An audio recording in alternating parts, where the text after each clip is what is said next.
عسلامة عسلامة، مرحبا بكم الناس الكل. ان شاء الله تكونوا بألف خير يا ربي. اليوم باش نحضروا بعضنا شربة مفورة بالخضرة. باش نحضروها على طريقة رز جربي وتجي بنينة وفاوحة، وبالحق من أنجح الوصفات اللي تنجموا تجربوهم. خليكم معايا في فيديو الآخر باش نشوفوا بعضنا طريقة التحضير والمقادير. بالنسبة لأول مرة يزور القناة، ما ينسيش الاشتراك في القناة وتفعيل الجرس باش يوصلكم جديد كل، واي حاجة نهبطها ديريكت توصلكم نوتيفيكاسيون. ما نطولش عليكم برشا ونخليكم مع طريقة التحضير والمقادير. بالنسبه هنا لطريقه التحضير، اول حاجه نشوفوا بعضنا المكونات باش تحققوهم للشربه فورا نتاعنا. عندي هنا خديت ربطين سبناخ وربطه معدنوس، كملت قصيتهم هكا بالطريقه هذه. باش نستعمل هنا مغرفتين طماطم كونسونطري وشويه هريسه عربي تعطي قوبنا على الاخر في الشربه فورا نتاعنا. بالنسبه للفحات عندي هنا مغرفه فلفل احمر، مغرفه تابل، شويه فلفل اكحل وشويه كركم. بنستعمل هنا شويه زعتر وكليل مرحي يعطي نكهه بنينه على الاخر في الشربه نتاعنا، شويه نعناع، وباش نستعمل شويه ملح. بالنسبه للحم هنا باش نستعمل هكا طروف تاع سكالوب، كملت قصيتهم هكا بالطريقه هذه. تنجموا تستعملوا دجاج ولا اي حاجه تحبوها، مش بالضروره تستعملوا هكا سكالوب. باش نستعمل هنا عندي بالنسبه للخضره عندي هنا جلبانه وسفناريا. وبالنسبه للبصل كملت قصيته هكا بالطريقه هذه. استعملت هذيك البصل الاخضر طويل الشتوي، تنجموا تستعملوا بصل العادي ولا بصل هذا كما تحبوا. وبالنسبه للشوربه هنا استعملت باكو شوربه فيه 500 جرام شوربه. تنجموا تستعملوا معناتها كونتيتي اكثر ولا اقل، مش بالضروره 500 جرام. وباش نستعمل هنا كيس غير زيت. بالنسبه هنا لطريقه التحضير، اول حاجه باش نحط الشوربه نتاعنا. باش نحط اول حاجه الشوربه، باش كمل نضيف عليها هنا عندي كيس غير زيت. مانيش باش نحط الكونتيتي الكل، جوست باش نكتفي بنص كيس زيت.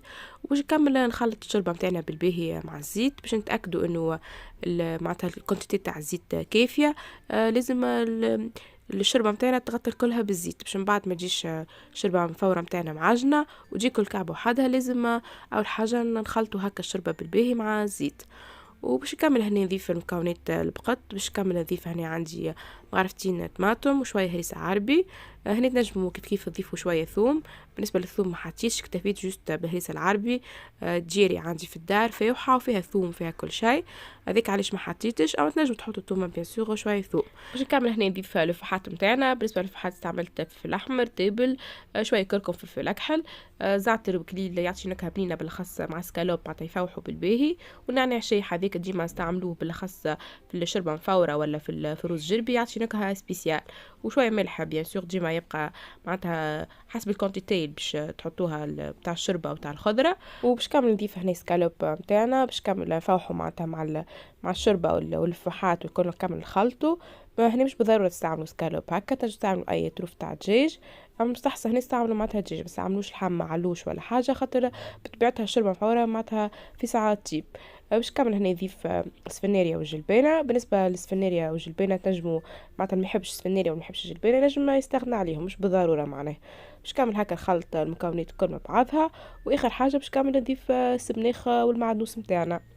هنا بالنسبه للسبناخ والمعدنوس نجموا في بقعه السبناخ تحطوا سلق. بالنسبه لي نحس هكا ابان بالسبناخ.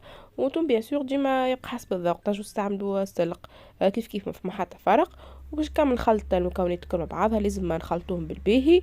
هنا جوست باش كامل نضيف زيت معناتها خاطر بيتي باش نستعمل كونتيتي تاع كاس غير بوع، ما حطيتش من الاول الكونتيتي الكل تاع الزيت. انتم هكا حبيت نعطيكم طريقه معناتها باش تتبعوا بالزيت بشوي بشوي، مش بالضروره معناتها تحطوا الكونتيتي الكل تاع الزيت من الاول. تخلطوا هكا بشوي بشوي ونشوفوا معناتها كي تحسوا مازلت ناقصه كونتيتي تاع الزيت تنجموا تضيفوا زيت وانتم تخلطوا، مش بالضروره تحطوا معناتها الكونتيتي كلها من الاول. كمل هكا خلط المكونات كل مع بعضها. حطيت نتاكد انه الفحات الكل تحلت بالباهي معناتها في الاسكالوب في الشوربه وكل شيء. ومن بعد باش كمل نحطهم في الكسكيس يفوروا.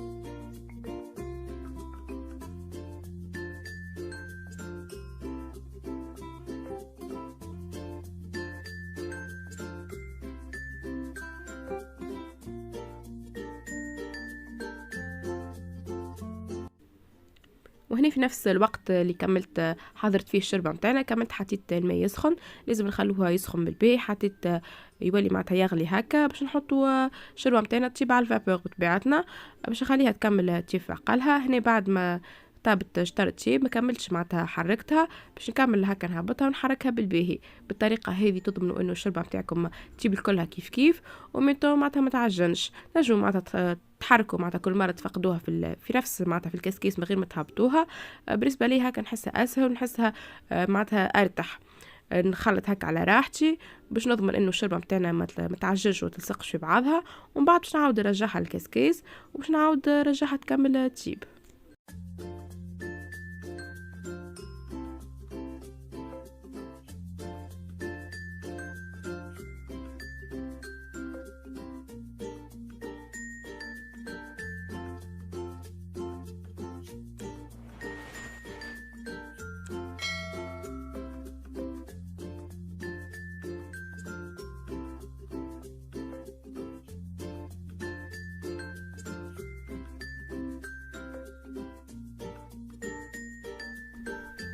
وهنا بعد ما كملت حطيت الشربة متاعنا رجعتها في الكسكيس باش نعاود كالعادة نحطها على نفس الماء باش نعاود نرجعها تفور تجيب على الفابور باش كمل هكا نغطيها ونخليها تكمل تجيب. وهنا الشربة الفورة متاعنا ساي حضرت، بنحكي لكم شعريحة ما شاء الله في الدار، تجيب بنينة وفيوحة وبالحق 100% ناجحة. جربوها بنفس الطريقة وكما تلاحظوا هكا تحسوها الشربة متاعكم كل كعبة وحدها ما تجيش معجنة. جربوها بنفس الطريقة وتفكروني. هنا باش كامل نحطها في البلان متاع التقديم. بالنسبة هنا الوقت تقريبا خذت لي مدة ساعة غير ربع. المرولة حطيت نص ساعة بريسك طابت وبعد عاودت حركتها وبعد كملت تقريبا ربع ساعة غير ربع. وانتم بيسوغ هنا انتم والقوة معناتها متاع الغاز متاعكم او كديما عينكم ميزيكم معناتها تتابعوا بشوي بشوي، ما تخلوهاش حطيت التعجن كومبليتمون وميمتون ما لازمش تكون ناقصة تياب. وهنا بعد ما كملت حطيت الشربة بتاعنا في البلان تاع التقديم، كملت زينت هكا بشويه فلفل بالعبيد وفلفل مسير وزينت هكا بكعبة بيض معناتها كملت سمطتها كملت قصيتها هكا. توما بيان سور هنا بالنسبه للتزيين تنجموا تزينوا كيما تحبوا. ليسونسيل الشربة بتاعنا تجيب لنا على الاخر ومن انجح الوصفات تنجموا تجربوهم. جربوها بنفس الطريقه وتفكروني تجيكم ياسر بنينه. ان شاء الله يا ربي تكون رسالة تعليم عجبتكم وعجبتكم الطريقه، وكان عجبتكم ما تنسوش تشجعوني وتعملوا جيم على الفيديو واشتركوا في القناة المازال ما اشتركش. بسلامة في وصفة جديدة ان شاء الله.